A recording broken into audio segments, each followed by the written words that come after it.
3,000 feet over the Mekong Delta. An ARVN outpost radios that hundreds of Viet Cong are inside the wire, and the South Vietnamese expect to be overrun before dawn. Then 18 AC-47 gunships arrive overhead, each mounting 3 side-firing miniguns, and the night sky fills with glowing red tracers. Every fifth round visible, marking a curtain of fire that rewrites the rules of close air support in Vietnam. The Mekong Delta in late 1964 presented a tactical puzzle that conventional air power struggled to solve. Viet Cong units operated at night, moving through dense jungle and rice paddies in company and battalion strength formations. They struck isolated outposts, overran village defenses, and melted back into the darkness before dawn. Fast movers like Phone, 100 seconds and 4 seconds, could deliver bombs and napalm, but they screamed past at 400 knots, unable to loiter or distinguish friend from foe in the blackness below. Ground commanders needed something that could arrive quickly, stay overhead for hours, and place accurate fire within 100 feet of friendly positions. The South Vietnamese Regional Forces and Popular Forces, RF-PF, known colloquially as Rough Puffs, held hundreds of small outposts across the Delta. Most were platoon or company-sized, dug into earth berms with sandbag bunkers and barbed wire. They had mortars, small arms, and radios, but little else. When the VC attacked in strength, the defenders called for help and hoped it would arrive before the perimeter collapsed. Helicopter gunships, UH-1B models with door-mounted M60 machine guns and rocket pods could respond, but their firepower was limited and their fuel endurance short. A typical Huey gunship carried 2,000 rounds of 7.62 mm ammunition and 14 2.75-inch rockets.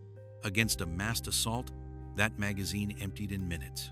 The United States Air Force had been experimenting with side-firing armament since the early 1960s. The concept was simple: mount guns to fire perpendicular to the aircraft's flight path, then fly a pylon turn, a steady banked circle, around a ground target. The pilot holds the bank angle constant, and the guns remain pointed at a fixed spot on the earth. Gravity and geometry do the rest. The aircraft becomes a stable gun platform, able to deliver continuous fire without diving or pulling off target. Early tests used C-47 transports, the military version of the Douglas DC-3, fitted with door-mounted machine guns. The results were promising enough that in 1964, the Air Force authorized conversion of a small number of C-47 seconds into dedicated gunships, designated AC-47D and nicknamed Spooky. Each AC-47 carried 3 General Electric GAU, 2 A miniguns, also known as the M134. These were 6-barreled Gatling-type weapons chambered in 7.62 mm NATO, electrically driven, with a cyclic rate of 6,000 rounds per minute per gun.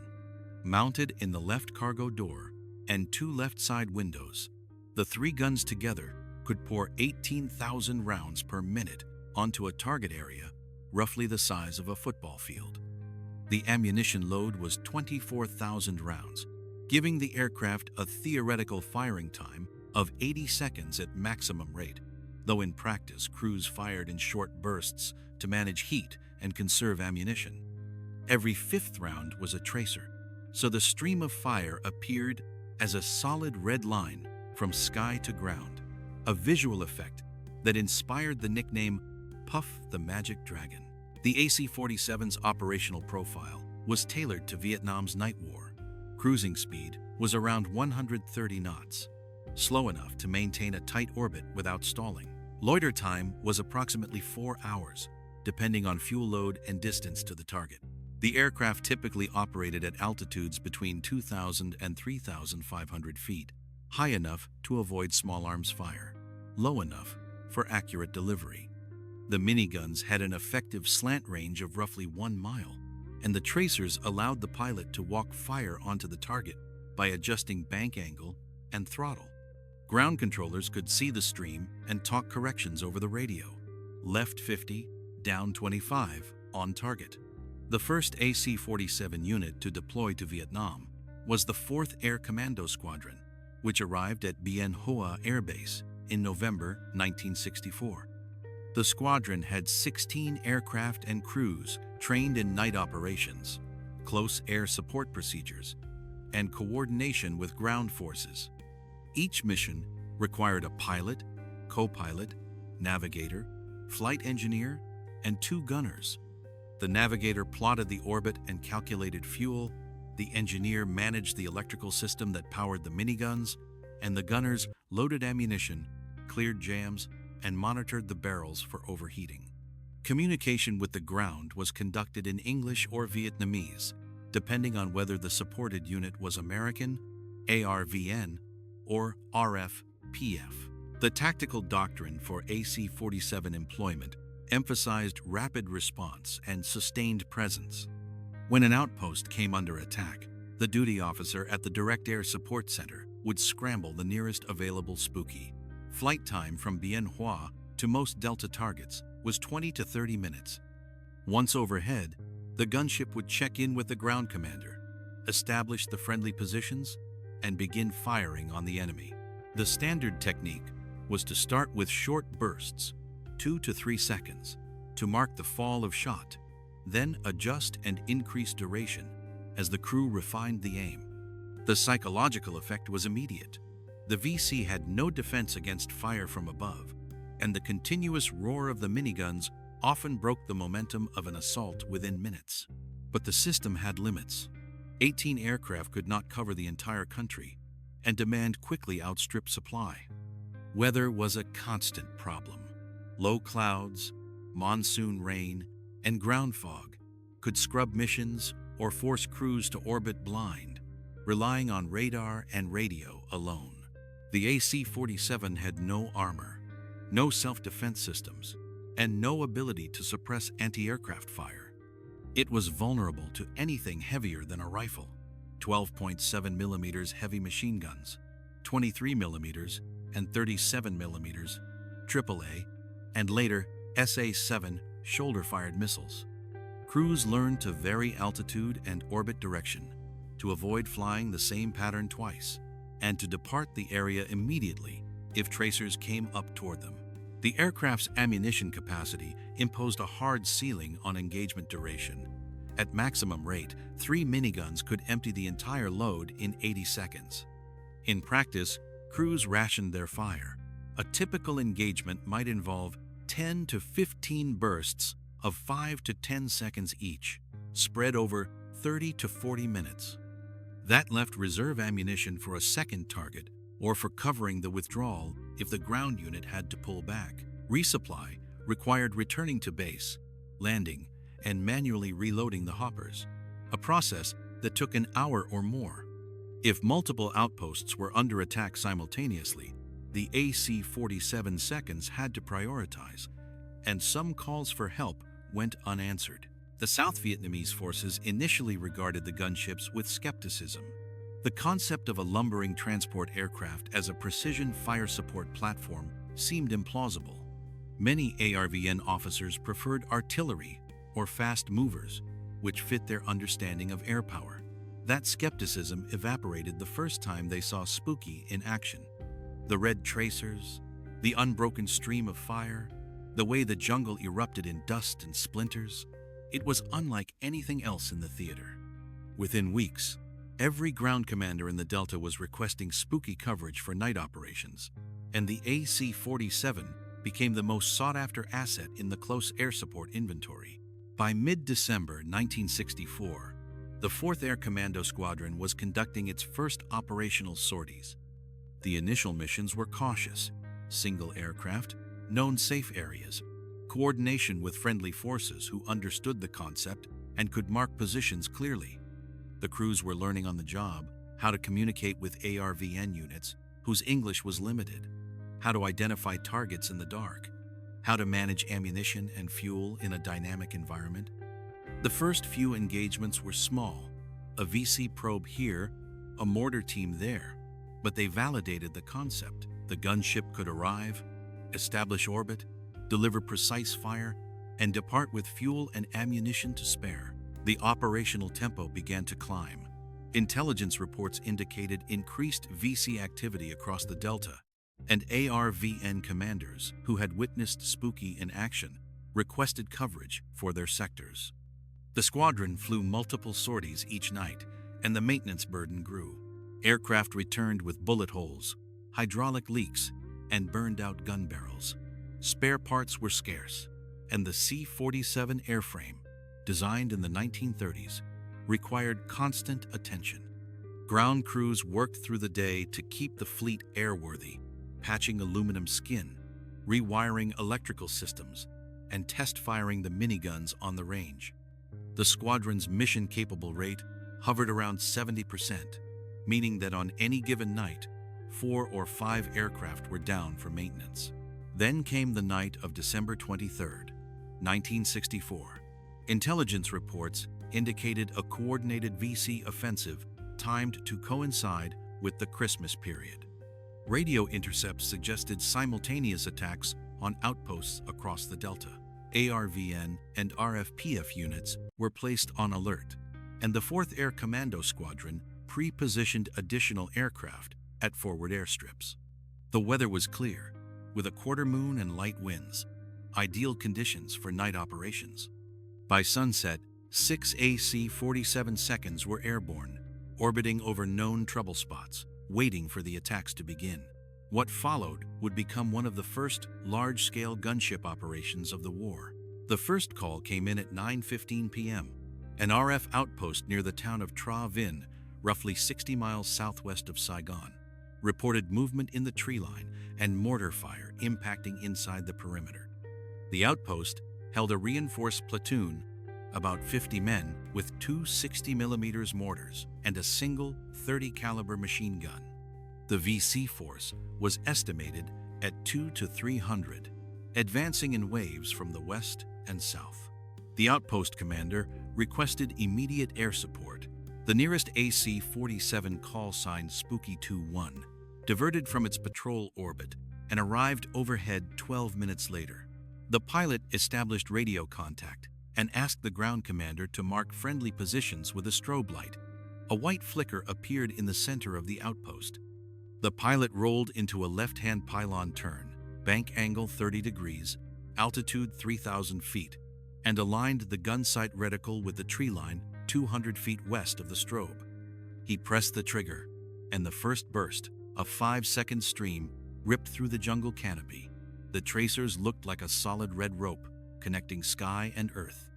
The ground commander called, "On target, continue fire." The pilot adjusted slightly and fired again, walking the stream south along the edge of the clearing. The VC mortar fire ceased within 2 minutes, but this was not an isolated attack. Over the next hour, calls flooded in from outposts across the Delta. By 10:30 p.m., roughly a dozen separate engagements were underway, and the squadron had only 6 aircraft aloft. The Direct Air Support Center scrambled every available AC-47, pulling crews from standby and launching aircraft that had just returned from earlier missions. Maintenance crews topped off fuel tanks, reloaded ammunition, and pushed the gunships back onto the ramp. Within 30 minutes, 12 AC-47 seconds were airborne. By 11 p.m., 18, every mission-capable aircraft in the squadron, plus 2 borrowed from a sister unit, were over the Delta, each racing toward a different outpost. The coordination challenge was immense. 18 aircraft, a dozen active targets, overlapping radio frequencies, and no centralized air traffic control. The squadron operations officer, orbiting in a Command C-47, attempted to deconflict the airspace and assign priorities.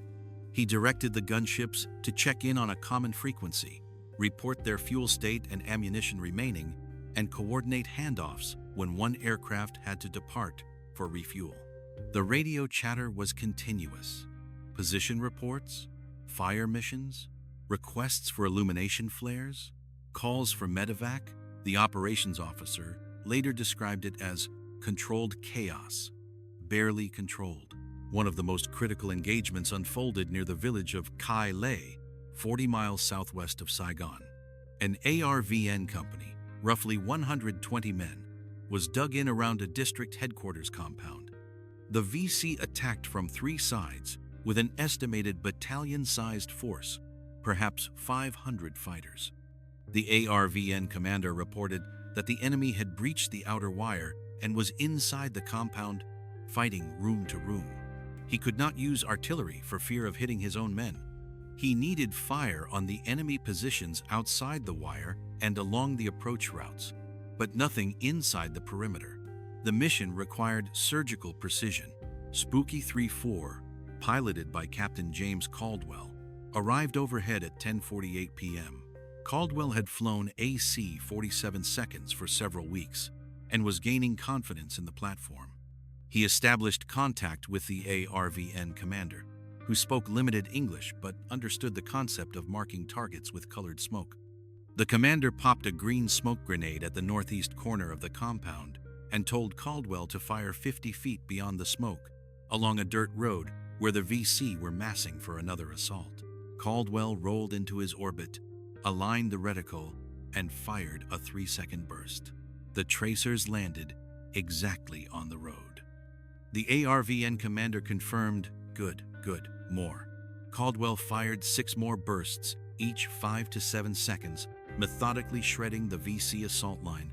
The technical challenge of the AC-47's fire control system lay in the pilot's ability to maintain a stable orbit while compensating for wind, aircraft weight, and ammunition expenditure. As the miniguns fired, the aircraft became lighter, which changed the bank angle required to hold the same turn radius. The pilot had to adjust throttle and trim continuously, using visual cues, the tracer stream and the target, to keep the fire on point. There was no computer, no stabilization system, no automation. It was pure stick and rudder flying, combined with an intuitive grasp of ballistics and geometry. The best pilots could place fire within 25 feet of a designated point from 3,000 feet altitude, in the dark, while maneuvering at 130 knots. Caldwell fired for 18 minutes over Kailai, expending roughly 12,000 rounds, half his ammunition load. The VC assault stalled, then broke. The ARVN commander reported that the enemy was withdrawing to the south, leaving bodies and equipment scattered along the road. Caldwell's navigator calculated fuel remaining and advised that they had 30 minutes of loiter time before they would need to return to base. Caldwell asked the ARVN commander if he needed further support. The commander replied, "No, we are okay now. Thank you."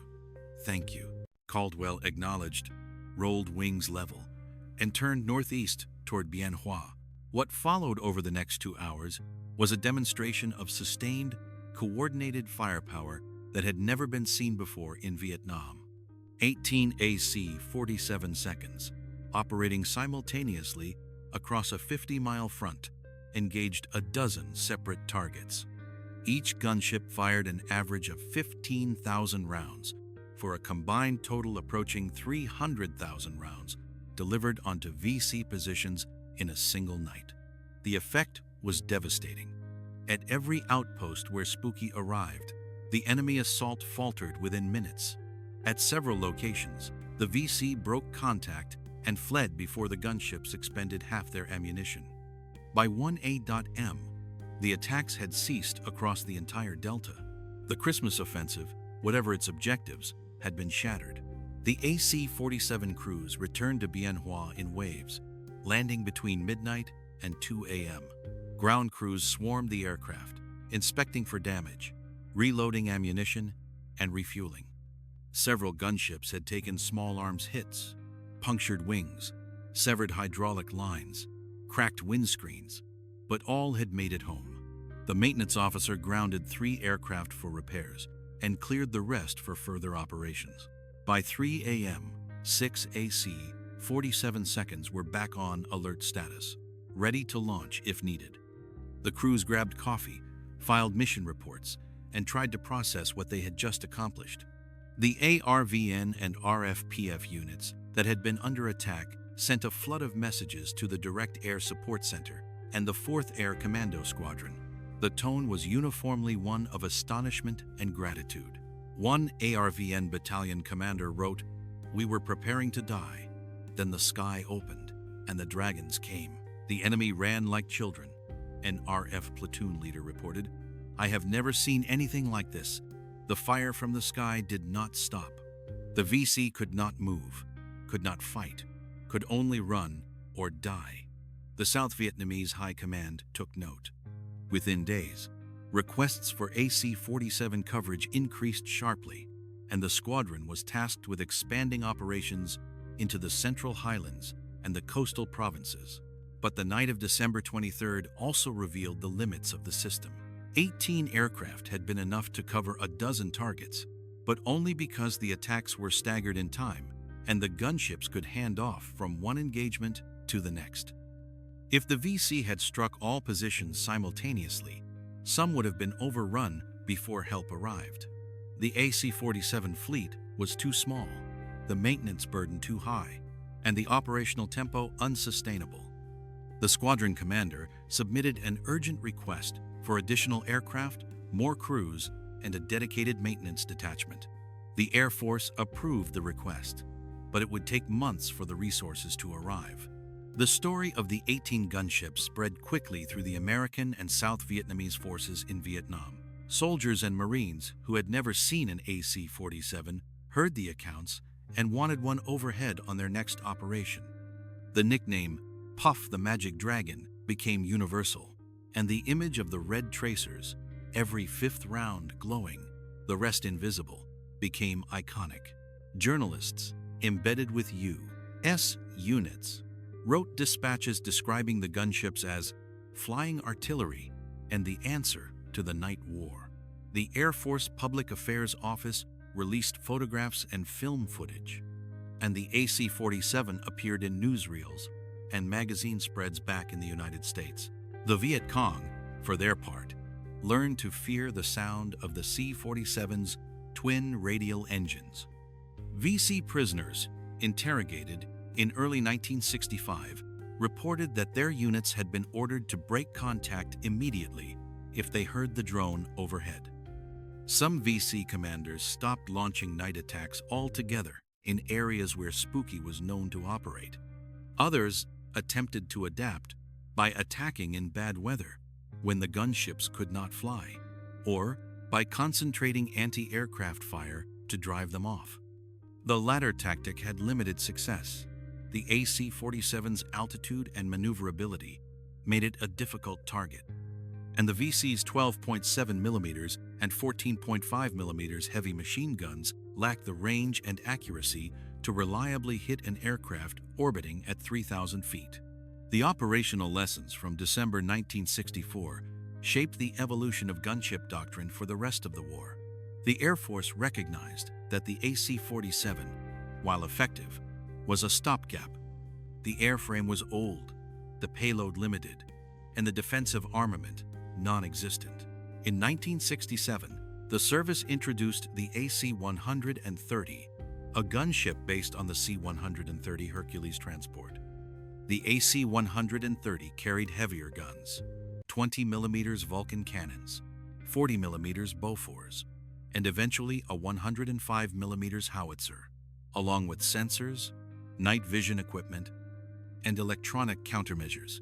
It could loiter longer, hit harder, and survive in more hostile environments.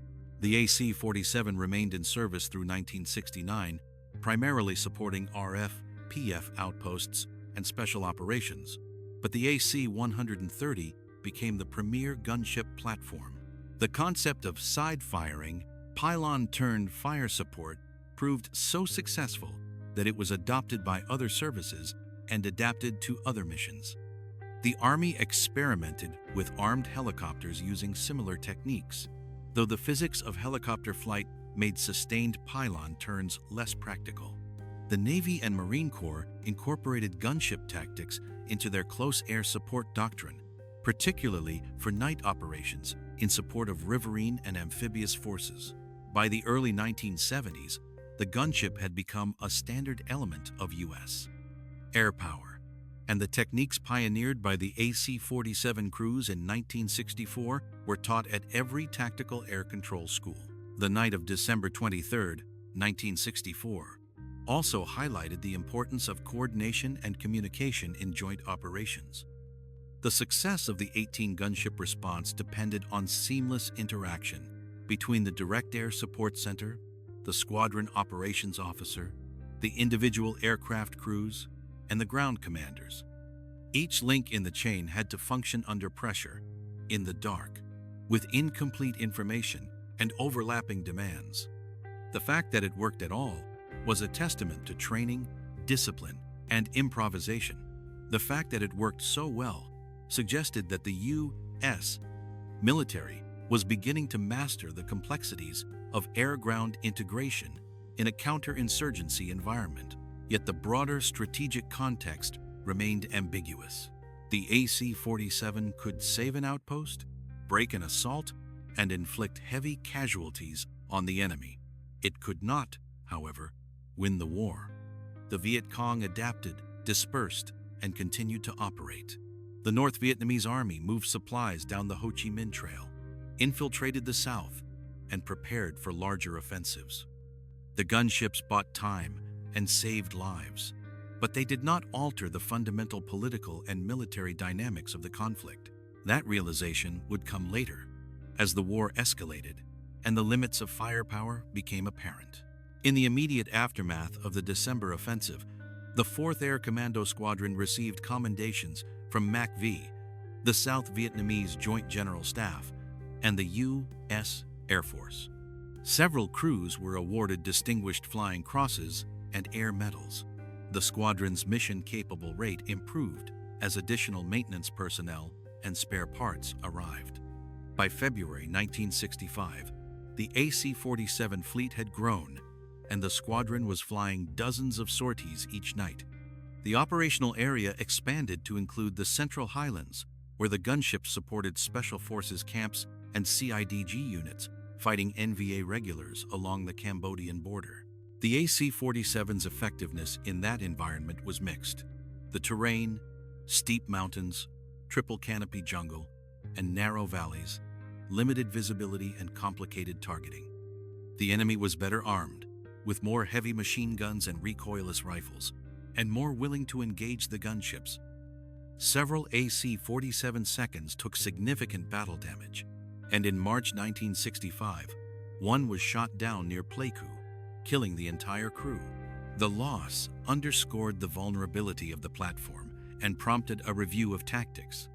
Crews were instructed to operate at higher altitudes in high-threat areas, to limit loiter time, and to coordinate with fast movers for suppression of enemy air defenses before beginning a fire mission.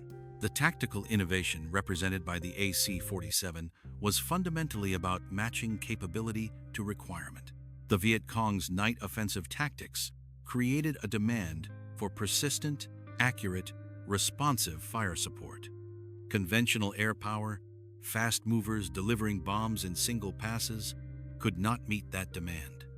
The AC-47, with its slow speed, long loiter time, and continuous fire miniguns, could. The innovation was not in the technology itself. The C-47 airframe was 30 years old. The minigun, a recent adaptation of a 19th century design. But the combination and application were new. It was an example of operational art, understanding the problem, assembling the tools, and executing under pressure.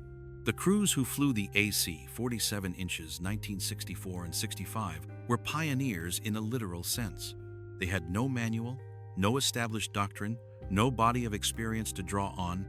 They invented procedures in flight, learned from mistakes, and shared lessons across the squadron. They dealt with mechanical failures, hostile fire, weather, and fatigue. They worked with ground commanders who spoke different languages, used different radios, and had different expectations. They made it work because the alternative was to let the outposts fall and the soldiers die. That sense of mission, immediate, tangible, life or death, drove the operational tempo and shaped the culture of the gunship community for decades. The legacy of the AC-47 extended far beyond Vietnam. The gunship concept influenced close air support doctrine in subsequent conflicts, from Laos and Cambodia in the 1970s to Afghanistan and Iraq in the 2000s and 2010s. The AC-130, the direct descendant of Spooky, remained in service into the 2020s, continuously upgraded with new sensors, weapons, and defensive systems. The basic principle, side-firing guns, pylon turn, sustained fire on a fixed point, proved adaptable to changing technology and evolving threats. The red tracers, the roar of the miniguns, the psychological impact of fire from above, these elements became part of the language of modern air power. For the South Vietnamese soldiers who witnessed the 18 gunships on the night of December 23, 1964, the memory was indelible. Many later recounted the experience to American advisors, to journalists, and to their own families. They described the desperation of the initial assault, the certainty that they would be overrun, and then the sudden appearance of the red streams of fire. They spoke of the silence that followed, the realization that they had survived, and the knowledge that the Americans had brought something new to the battlefield. It was not invincibility. No weapon confers that, but it was close enough to change the calculus of night combat in the Mekong Delta.